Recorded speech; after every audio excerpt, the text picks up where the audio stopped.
Hi everybody, welcome to Carbon's DIY Garage in the kitchen episode. And today I am going to be replacing the insulator or the insulation inside the freezer door.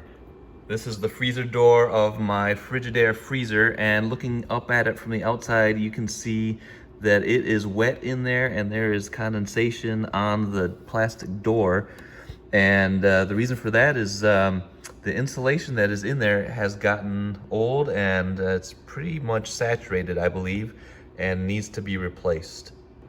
This side-by-side fridge was built in 2003, so it is almost 20 years old. And you can see that even though the seal is here and the door is closed, there's still a slight buildup of ice, and that's because that water is, that condensation is just leaking through and getting frozen up here on the door.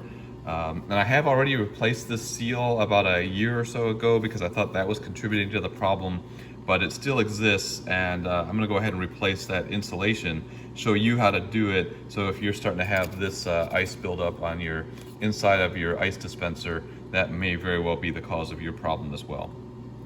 So I'll leave the information here in the video and also in the video description with the model number of fridge that I am working on, but this will apply to a lot of the Frigidaire and probably other brands as well. Kenmore maybe, I'm not exactly sure. But the first thing you need to do is remove this drip tray, and for mine you just wiggle it out and it comes right out.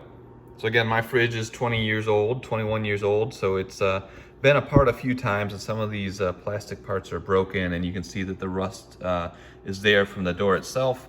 Maybe a side tip, these original screws on these are not stainless steel, and water also gets under this drip tray and comes down into the door, and that's what's causing this rust. So I replaced these screws with stainless screws to keep those from rusting, but I do have a kind of a rusty mess. But that's a different story for a different day.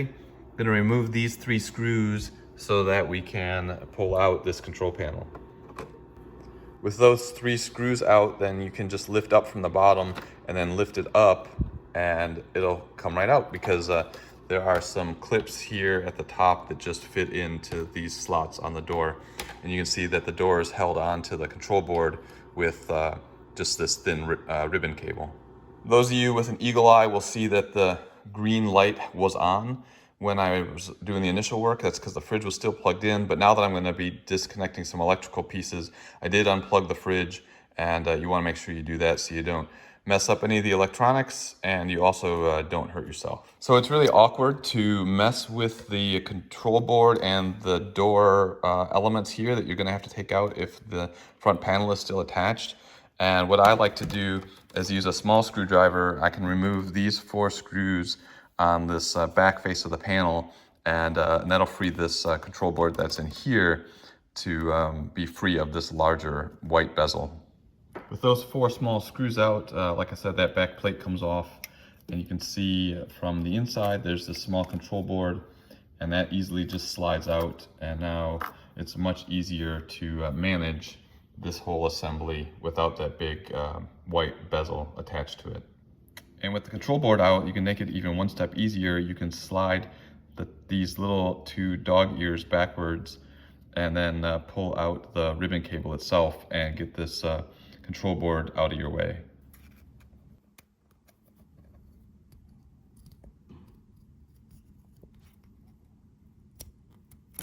There are 3 screws holding the door, the dispenser assembly into the fridge. One here, and one over here. You just remove those 3 screws, and then this will slide forward.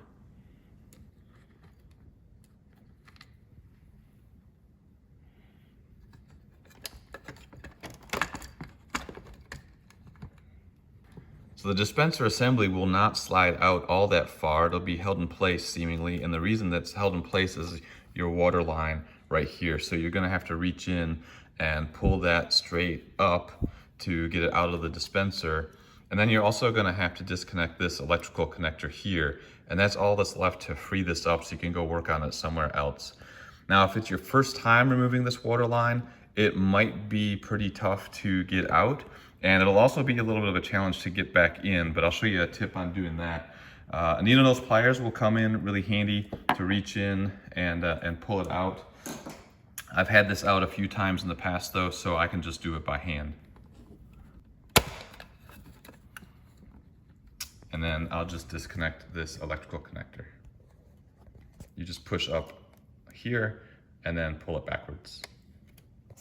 So once you get it out of the fridge, this is the back side of it. Just to note a couple of things to you. First, you see that it's wanting to be open. It's not, it's springing so that it's always being pushed up against the fridge. And we're gonna have to open this fully, which I'll show you that in a second. Over to the side, this is a rotary damper spring. And this is the spring that is actually pushing the door back to a closed position. And mine is actually really pretty weak after 20 some years. So I actually have an issue with keeping this door fully closed all the time. But that's a separate issue, separate video, and these are really hard to find. I actually can't find a spare one. So I'm living with what I've got. You can see I've also done some Frankenstein repairs on this door from previously having removed it. So there's a bunch going on here that doesn't really apply to what we're talking about today. So what we're talking about today is you've got this seal, this rubber seal that is attached to this plastic door. And then on the front side is this white plastic cap. And inside that cap is the insulation piece that we're going to be replacing. So first we need to get this door open a little bit more fully so we can work on it. So there's actually a couple of ways you can do this. One is you can just pull down a little bit on this door because what you see here in blue is actually plastic pieces on the dispenser itself, the door, if you will. And it's blue in my case because I had to add some plastic. I don't want to go into that horrible mess, but what you need to do is pull this flapper door down a bit so that it's not sitting against these posts. Sometimes you can do it without having to take this white door piece off, but in the end, it's a lot easier to just remove these two screws that keep this dispenser in place. And then with the dispenser removed, then this door will just open. So that's what I'm going to do. I'll show you that. So I fully removed the little keeper that's over here, and I loosened this one so that I don't want to lose anything. It doesn't have to come off all the way. You just push the door up enough, and there, it just springs right open. So that's all you need to do to free up the door. And now we have access to this insulation cap and the plastic seal. So I mentioned this plastic seal, and I think I said you had to take this out in order to get the cap out, and that's not true. The cap is actually just held. There's three little ears, you can see one of them right there, that are underneath the flap of the seal, and that's the only thing that holds it in place. And so all you have to do is, like you already saw me do, you can just kind of peel it up from underneath those flaps, and that's all there is to getting this out of there. So you really probably could remove that center cap with this installed in the fridge, but it's going to be really difficult, if not impossible, to get this reinstalled unless you take it apart like this. So why did I think that replacing this insulation is what needs to happen to stop my problem with getting ice inside the ice maker? Well, you can see that underneath that cap, it's all wet down here, and this is the insulation that's currently in the fridge. It is completely saturated, and this is the replacement. Now, this one thing I'll notice is that this is a spongy-like material, and this is more of a granular material, and I can actually make indentations in it. So it's definitely a different material, and hopefully this new insulation, I'll leave a link in the video description, but it is a direct replacement for this original piece, but hopefully this will last a lot longer. So to get this out, since it's soaking wet, I used a screwdriver to just reach in there, pry it up a little bit, and then it comes right out. Just like that, and just show a close-up. This is what it looks like, obviously completely soaked compared to this foam insulation piece. It just drops right in, and then we'll go and put it back into the door, but first obviously I'm going to get a little towel here and dry everything up.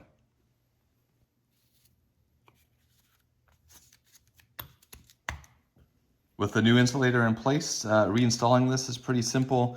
you can get one or maybe two of these ears underneath the flap of that rubber seal, but I have to use a small screwdriver to get the third side up underneath the seal, and I can't do that with just one hand. So go ahead and put this down for a second and get all of this put back in place. All right, and it's all put back together. So at this point, it's basically just doing the reverse of what you had to do to get it out, to put it back in the fridge. And this is probably where half the audience is going to drop off. So if you're going to bail on me at this point, thanks for watching. I hope the video is helpful. If you give me a thumbs up if you like it, subscribe to the channel, that would be great. It really helps the channel grow. Questions or comments, leave them in the comments section. Link to that insulator I'm using is in the video description so you can get the part yourself. And if you're hanging with me, let's go ahead and put this all back together.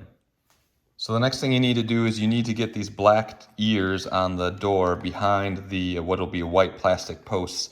And since we freed up the door to move up and down, you can just close the door like this and push the white door so that those posts are above the plastic ears, if that makes sense. And now when you go and put the door back fully down in place, the black door is held in place by those blue posts in my case, but held in place by the white door. And then you just need to go and tighten these screws on both sides, and that'll hold the door in place, and that'll keep this contraption from flying back open.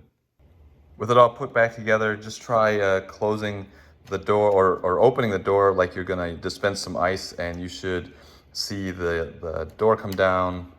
The white part there, the dispenser legs should come down. It'll push the door here away. You can see where the ice would come out. And then when you let go, if your springs are all working properly, the door would spring closed. Mine works sometimes, not all the time. Sometimes it needs help, like I was describing earlier. But if it all works properly, then you've got it all configured, and we go ahead and put it back in the fridge.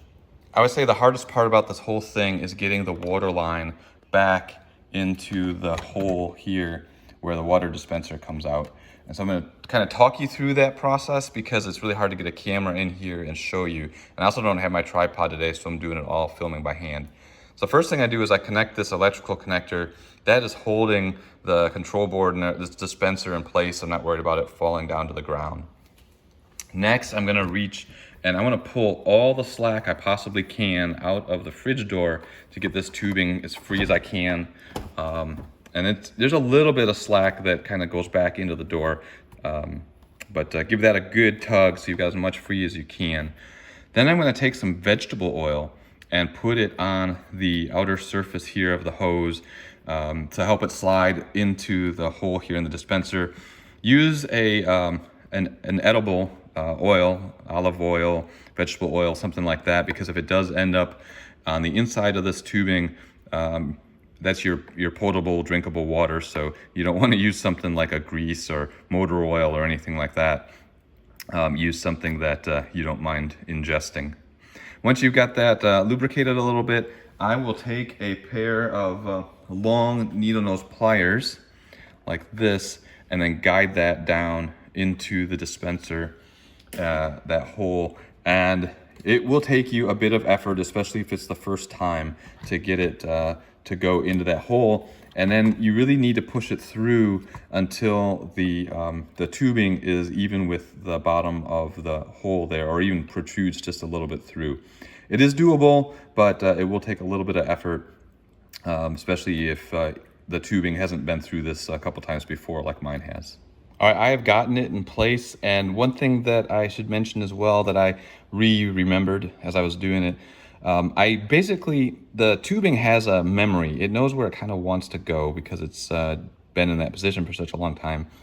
So I actually hold the tubing in place with the pliers, and then I push the dispenser, so that hole in the dispenser, up into the tubing. So it's actually the dispenser that I'm moving, and I'm just holding onto the hose versus trying to maneuver the hose and push down on the hose.